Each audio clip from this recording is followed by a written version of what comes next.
గడపల వరకు వెళ్లి ప్రజల్ని ముఖ్యంగా తల్లిదండ్రుల్ని వాళ్ళందరినీ కూడా ప్రోత్సహించి వాళ్ళందరికీ కూడా అవేర్నెస్ క్రియేట్ చేసి ఈ డ్రగ్స్ కి దూరంగా ఉండడానికి వాళ్ళు చేస్తున్నటువంటి ప్రయత్నం వల్లే సుమారు 53,000 కేజీలు గంజాయిని ఈ రాష్ట్రంలో మనం పట్టించబడి కూడా తెలియజేస్తున్నారు.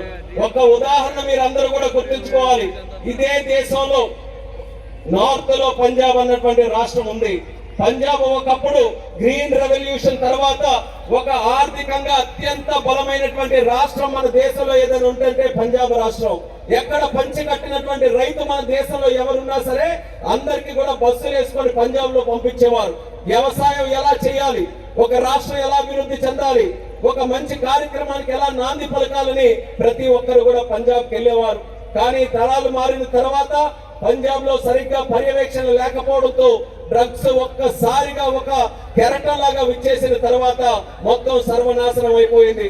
పంజాబ్ లో అక్కడ యువత అందరూ కూడా డ్రగ్స్ బారిన పడి మత్తు పదార్థాలకి, మాదక ద్రవ్యాలకి, వ్యసనాలకి వాళ్ళందరికీ కూడా బానిసైన తర్వాత యువతకి భవిష్యత్తు లేకుండా తయారైంది.